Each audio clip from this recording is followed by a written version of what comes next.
મહુવા સહિત ગ્રામ્ય વિસ્તારોમાં વહેલી સવારે વરસાદ વરસ્યો છે। શહેરમાં વહેલી સવારે અમુક વિસ્તારોમાં ઝરમરી વરસાદ વરસ્યો છે।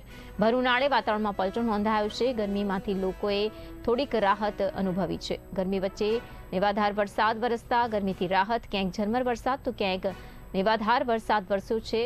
ખાટસુરા, ચોકવા, કંટાસર, મળવાવ, દાઠા, ઉચડીમાં ઝરમર વરસાદ વરસ્યો છે। તાલુકામાં અન્યત્ર સ્થળે નેવાધાર વરસાદ નોંધાયો છે।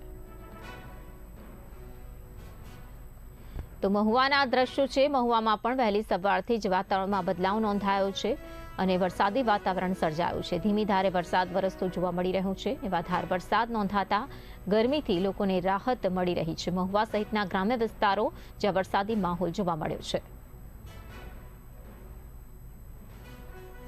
માહિતી આપશે સંવાદદાતા હર્ષદ તસાડિયા। હર્ષદ, જણાવશો કે જે પ્રકારની વરસાદી વાતાવરણની ગતિવિધિઓ જોવા મળી છે, કયા કયા વિસ્તારો જ્યાં વરસાદી વાતાવરણ સર્જાયું છે ને ગરમીથી ચોક્કસથી લોકોને રાહત મળી છે, ત્યારે લોકોમાં કેવી ખુશી?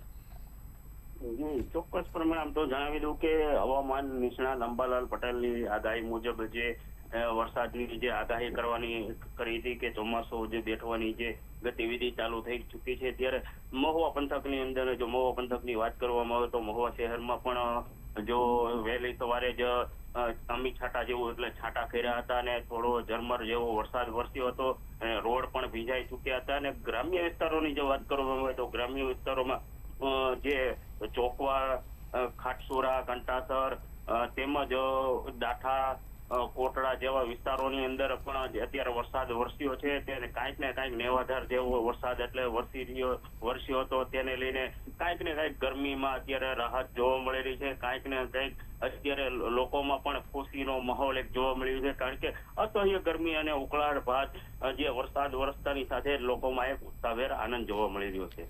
જી હર્ષદ, આભાર આ માહિતી માટે।